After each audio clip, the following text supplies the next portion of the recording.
Bismillahirrahmanirrahim. Assalamualaikum warahmatullahi wabarakatuh. Yang menjadi perbincangan hangat pada hari ini adalah terbitnya Peraturan Menteri Pendidikan, Kebudayaan, Riset, dan Teknologi Nomor 3 Tahun 2023 tentang penjaminan mutu pendidikan tinggi. Pada kesempatan video ini, kita akan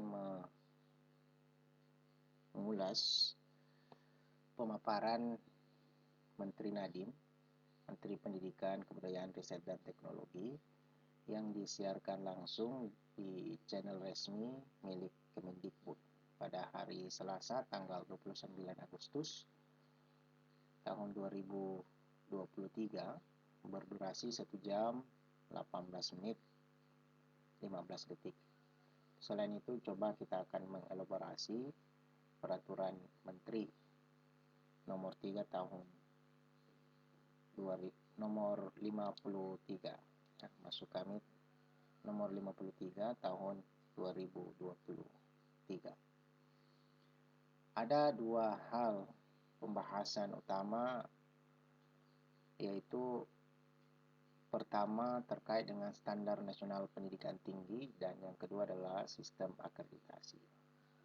Coba kita bahas yang pertama, standar nasional pendidikan tinggi.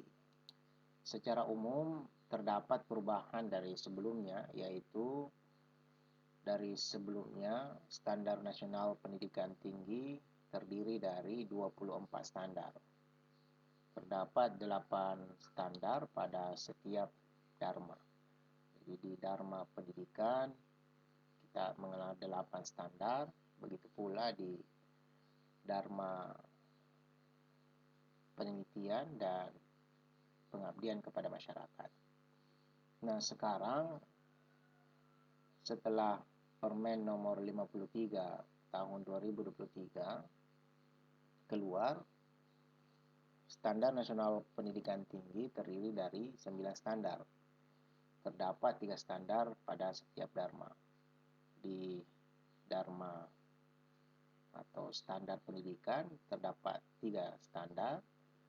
Di penelitian terdapat 3 standar. Demikian juga di standar pengabdian kepada masyarakat terdapat 3 standar.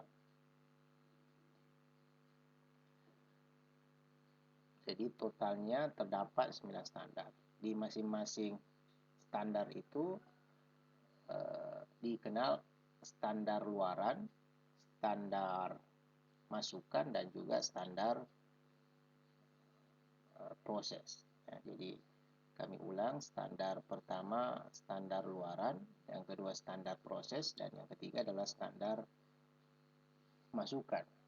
Nah, ketiga standar ini ada di standar penelitian, standar PKM, dan standar pendidikan. Pada prinsipnya penyederhanaan dari 24 standar menjadi 9 standar ini ingin menunjukkan prinsip diferensiasi. Jadi perguruan tinggi maupun program studi bisa lebih merdeka dalam menentukan standar. Sehingga standar yang hari ini dimiliki, standar mutu hari ini dimiliki oleh perguruan tinggi, itu harusnya bisa segera disesuaikan dengan 9 standar sesuai dengan Peraturan Menteri 53 tahun 2023 ini. Meskipun ada durasi waktu yang disampaikan pada aturan ini, yaitu 2 tahun. Jadi mulai ditetapkan sampai 2 tahun ke depan, itu artinya bulan Agustus di 2025, standar perguruan tinggi atau standar pendidikan tinggi itu harusnya sudah disesuaikan dengan standar nasional pendidikan tinggi. Nah, ini tentu saja butuh pengetahuan bagaimana menyesuaikan standar pendidikan tinggi dengan standar nasional pendidikan tinggi yang sudah ditetapkan di Peraturan Menteri nomor 53 tahun 2023. Kemudian yang kedua, sistem akreditasi. Sistem akreditasi juga ada perubahan dari sebelumnya. Status akreditasi baik untuk akreditasi program, akreditasi perguruan tinggi maupun akreditasi program studi terdiri dari baik sekali dan unggul. Sekarang ini status akreditasinya untuk APT hanya dua statusnya, yaitu terakreditasi dan tidak terakreditasi. Sedangkan akreditasi program studi yang tadinya baik sekali dan unggul juga berubah menjadi 3 status akreditasi, yaitu terakreditasi, tidak terakreditasi, dan unggul. Nah, APT juga dari sebelumnya sama juga yang sekarang ini akan diakreditasi oleh BAM PT. Jadi status terakreditasi itu berarti memenuhi standar nasional dikti. Sementara tidak terakreditasi berarti tidak memenuhi atau berada di bawah standar SNDikti. Kemudian yang kedua, akreditasi program studi juga sama seperti sekarang ini dilakukan oleh LAB, Lembaga Akreditasi Mandiri. Status akreditasi terdiri dari 3, yaitu terakreditasi berarti memenuhi standar nasional dikti, tidak terakreditasi berarti tidak memenuhi atau berada di bawah standar SN dikti. Kemudian terakreditasi unggul. Nah, terakreditasi unggul berarti memenuhi standar nasional dikti dan LAM. Jadi lembaga akreditasi mandiri akan dalam permen ini punya waktu 2 tahun juga untuk menyesuaikan instrumen akreditasi yang baru ya, sesuai dengan 9 standar ini. Nah, kemudian jadi instrumen akreditasi disusun berdasarkan kriteria pada standar luaran, standar proses, dan standar masukan dengan mengutamakan kriteria pada standar luaran. Hal ini berarti bahwa akan ada penyesuaian instrumen baru terhadap 9 kriteria. Jadi yang sekarang ini digunakan 9 kriteria itu tentu akan dilakukan penyesuaian lagi oleh BAM PT dan juga lembaga akreditasi mandiri. Kemudian hal yang lain juga patut untuk menjadi perhatian pada permen ini adalah status terakreditasi. Sifatnya wajib. Jadi terakreditasi itu sifatnya wajib. Yang membahagiakan adalah karena sifatnya wajib, maka pembiayaan ditanggung oleh pemerintah. Jadi baik yang APT maupun APS yang ingin nanti mengajukan statusnya terakreditasi itu, maka pembiayaannya oleh pemerintah, tidak dibebankan oleh perguruan tinggi. Sementara status unggul sifatnya tidak wajib, sehingga permintaan proses asesmen dibiayai oleh perguruan tinggi masing-masing. Jadi bila ada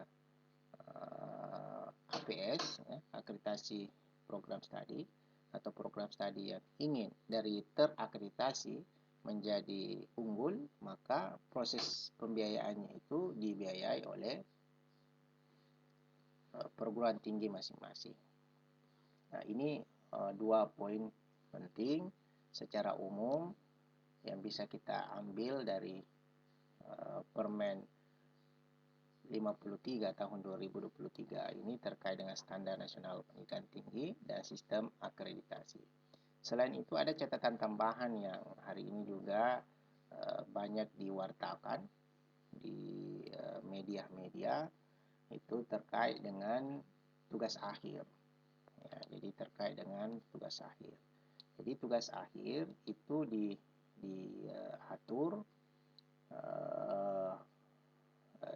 diatur di permen ini di pasal 18. Jadi ada tepatnya di pasal 18. Memang disebutkan bahwa pemberian tugas akhir dapat berbentuk skripsi, prototipe, proyek, atau bentuk tugas akhir lainnya. Jadi bisa saja dilakukan dengan tanpa skripsi, bisa prototipe, bisa proyek, atau bentuk tugas lainnya yang sejenis, baik individu maupun berkelompok. Jadi bahkan bisa berkelompok dalam pasal 18 ini. Itu artinya perguruan tinggi bisa melakukan tugas akhir selain dari skripsi. Bisa tadi prototipe dan yang lain ya, tergantung kebutuhan, tergantung dengan diferensiasi keunikan dari prodi masing-masing. Misalkan demikian juga untuk pasca sarjana. Jadi selama ini tagihan tugas akhir mahasiswa pasca sarjana itu adalah tesis, ya, tesis. Tapi Permen ini tidak mengatur harus tesis saja, tetapi bisa juga prototipe, proyek, atau bentuk tugas lainnya. Bagaimana dengan tugas akhir berupa publikasi? Ya, tentu saja kalau ada yang mengatur, perguruan tinggi yang mengatur terkait dengan publikasi, itu juga menjadi bagian daripada bisa menjadi tugas akhir atau tagihan untuk tugas akhir mahasiswa, baik di sarjana maupun di pasca sarjana atau magister, ya. Namun demikian, memang kalau tanpa skripsi ataupun tesis ini, maka betul-betul harus dipastikan kurikulum prodi itu memang telah menjawab kemampuan mahasiswa sesuai dengan capaian kompetensi luaran. Jadi supaya betul-betul kualitas luaran kita sesuai dengan kompetensi masing-masing prodi, ya. Nah, kemudian yang lain, catatan tambahan yang kedua, posisi sistem penyempurnaan mutu internal atau SPMI itu tetap memperhatikan siklus PP EPP, ya, penetapan, pelaksanaan, evaluasi, pengendalian, dan terakhir peningkatan. Jadi manajemen perguruan tinggi itu akan tetap memperhatikan siklus PP EPP ini.